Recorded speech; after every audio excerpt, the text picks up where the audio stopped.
They say a dog is man's best friend, but what if the friend that comes back isn't really your dog? One quiet night, the Martin's golden retriever, Max, returned home after being missing for a year. His fur was darker, his eyes emptier, and by the time they realized what he'd brought back from the woods, it was already too late. Drop of Blood, the dog that came back from hell. The return. The Martins had long accepted that Max was gone. For a year, they kept his collar hanging on the kitchen wall, like a memory that still wagged its tail in their hearts. Max wasn't just a dog, he was family. He'd grown up with their little boy, Ethan, slept beside him every night, barked at every thunderstorm as if trying to scare away the lightning itself. When he ran off that stormy night and never came back, something inside the house fell silent too. Then, one evening, a full year later, a scratching sound echoed from the front porch. At first, Laura thought it was raccoons again. But when she opened the door, her heart stopped. It was Max. He stood there in the rain, his fur matted and darker than before, his eyes catching the porch light in a way that didn't look quite right. Ethan screamed with joy, running toward him, wrapping his small arms around Max's wet neck. Laura dropped to her knees, crying, whispering, "You came back, baby. You came home." But the dog didn't bark. He didn't wag his tail.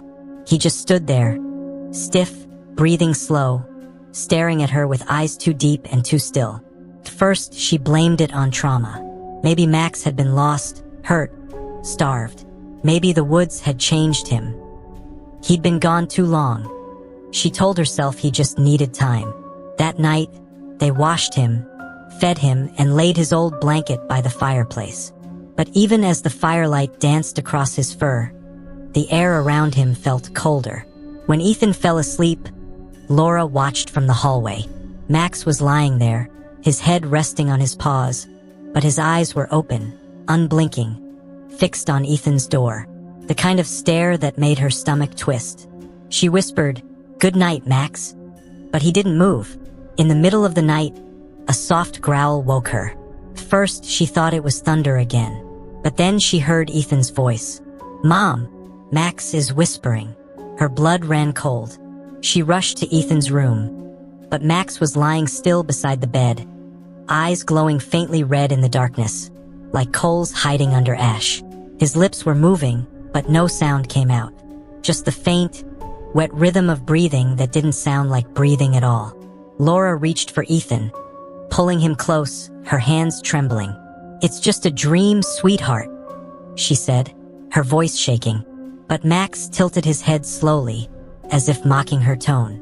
His eyes met hers, and for one split second, she swore she saw something human blink from inside them. The next morning, sunlight poured through the windows, soft and golden, like it always did. For a few moments, everything looked normal again. Ethan was laughing, tossing Max a toy across the living room. Laura tried to convince herself she'd imagined what she saw the night before, that the glow in Max's eyes had just been a trick of the light. Dogs didn't whisper. Monsters weren't real. She repeated those thoughts like a prayer. But something about Max wasn't right. He didn't fetch the toy, he just stared at it, head tilted, studying it like it was something foreign. When Ethan giggled and ran up to grab it, Max moved his head in a strange, sharp motion, following the boy's every step like prey. Laura's heart skipped. She noticed it again later when she set down his food bowl. He didn't rush to it like he always used to. Instead, he waited until she turned away, and then she heard the faint sound. Not of chewing, but of slurping, slow and deliberate, like something feeding with intent.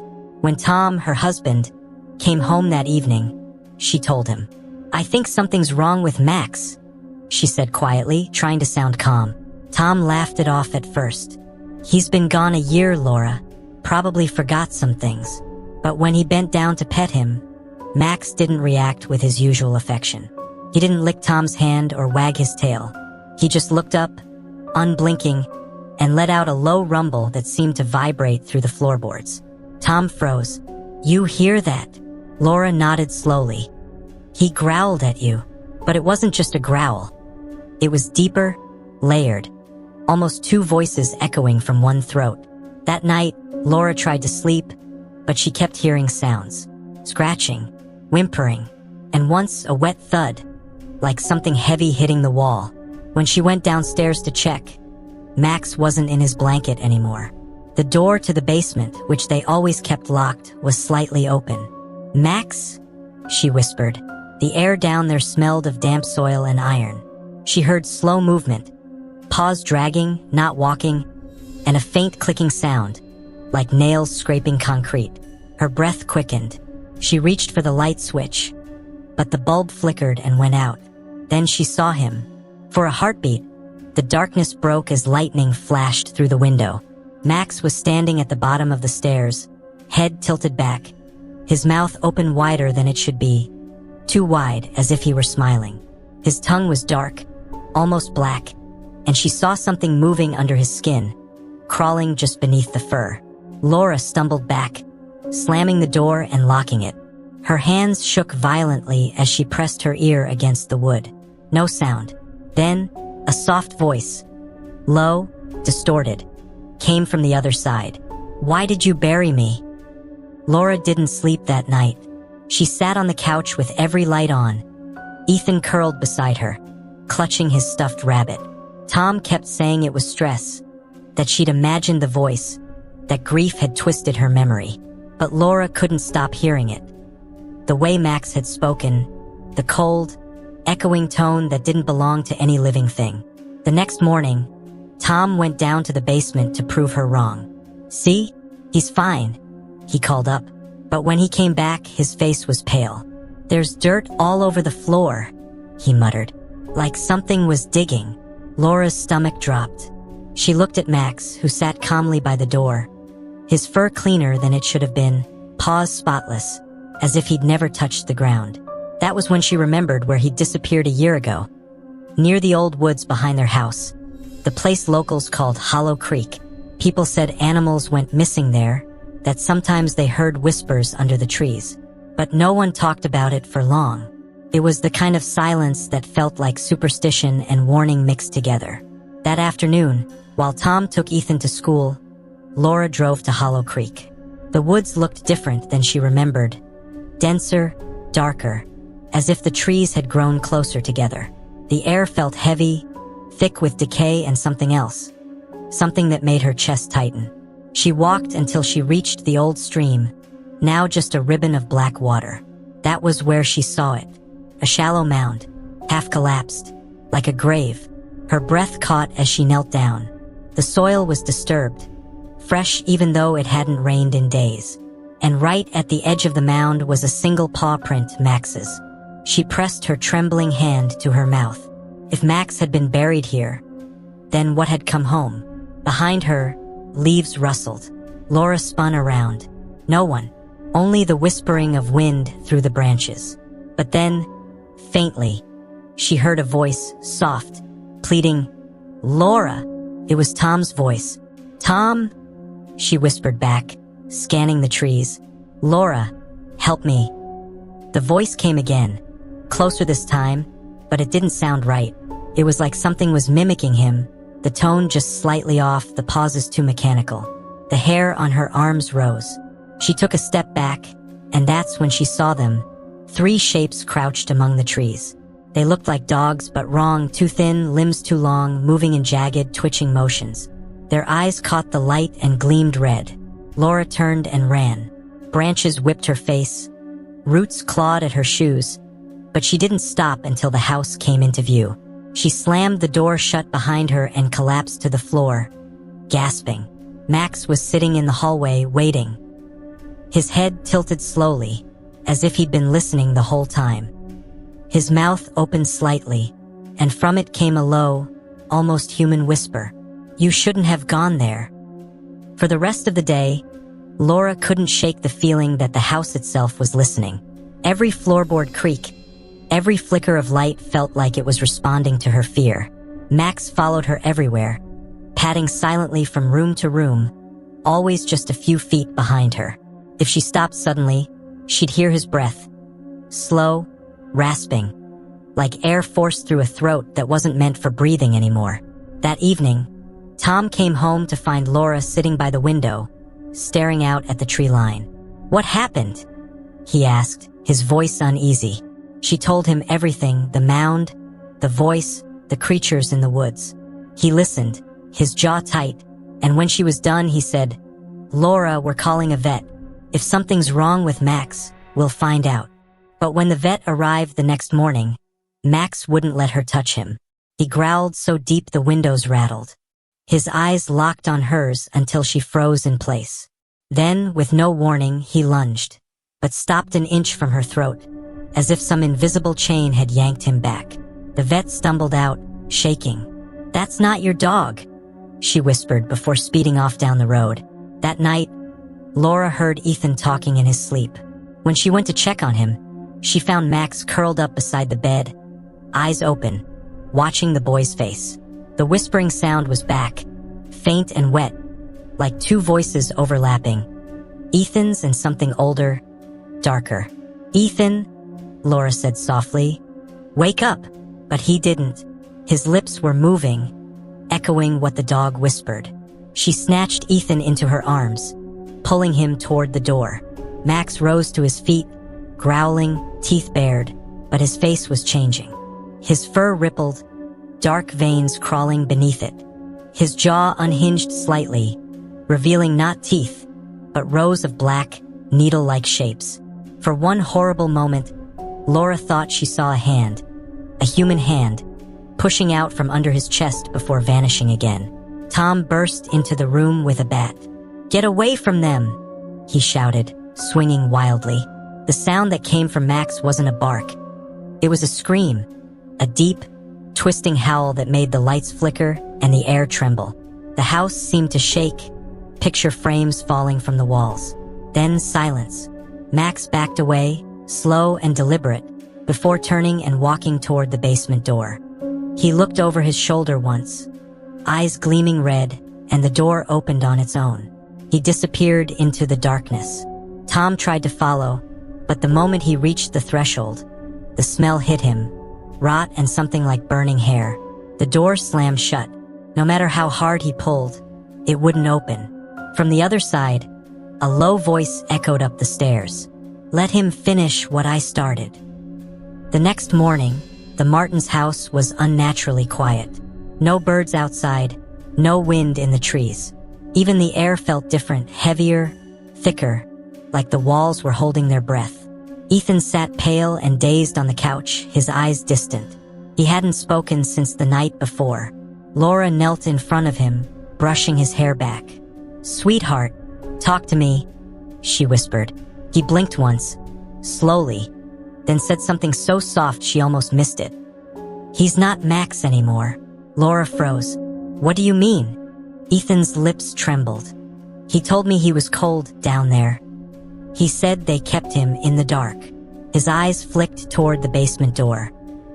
"He said they gave him a new skin so he could come home." Tom's face went gray. "That's enough," he muttered, grabbing his phone. "We're leaving. Now." But as he stepped toward the hallway, the lights flickered. The smell of rot returned, stronger this time, spreading through the vents like smoke. From the basement came a low scraping sound, metal against stone.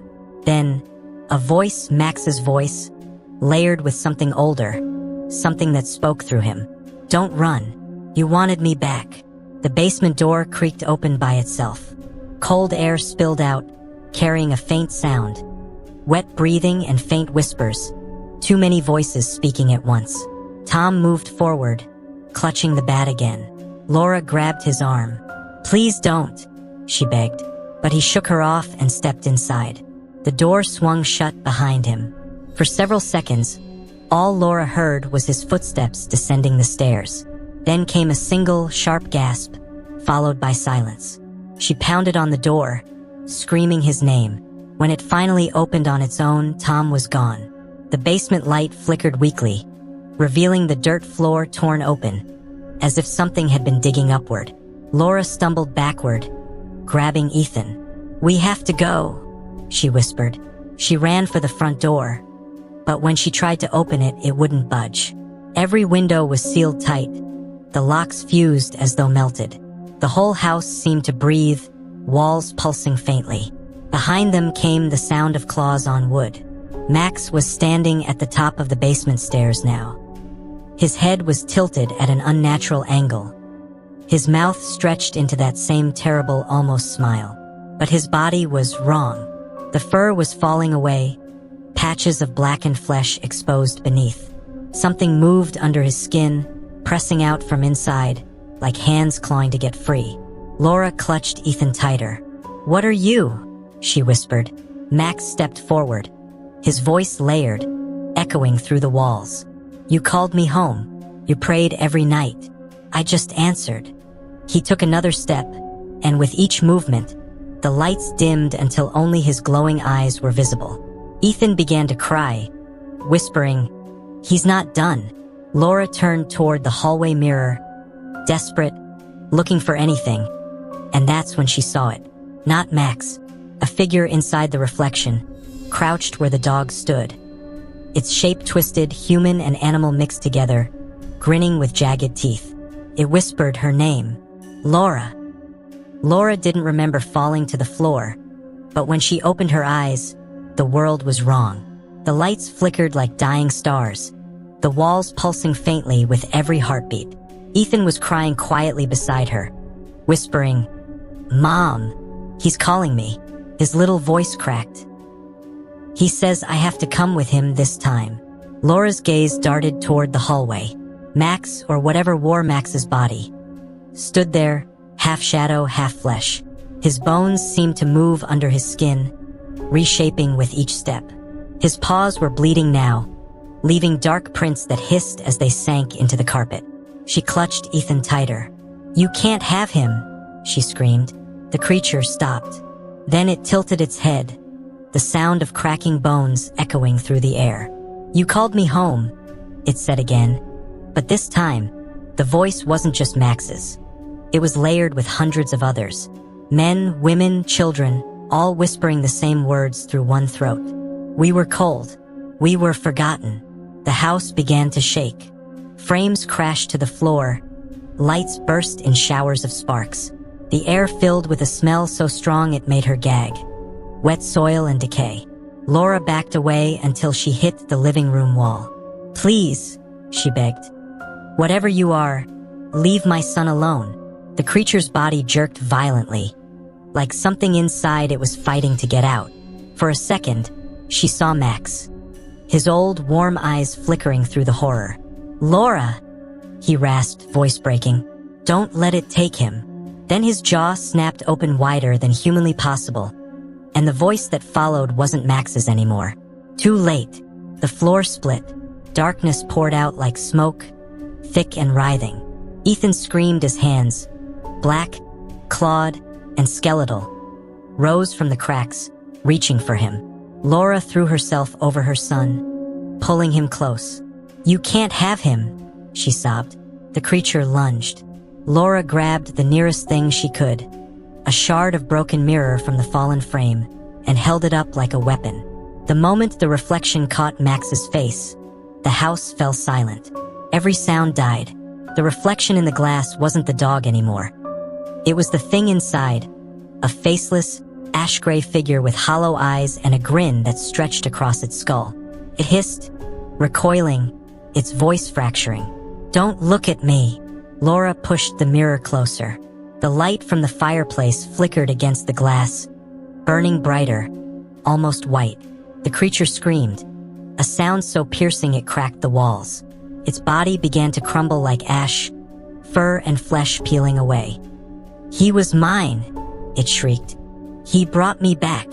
And then it was gone. When Laura opened her eyes again, the house was still. The cracks in the floor were gone. The air smelled clean. But Max lay motionless on the carpet, his body lifeless, his eyes finally closed. Ethan knelt beside him, sobbing. "He saved us," he whispered. Laura touched Max's fur one last time, tears falling silently. "Good boy," she said through trembling lips. Outside, the wind began to rise, carrying with it the faintest sound of a bark, soft, distant, echoing from the woods. Laura froze. Ethan looked up, "Mom!"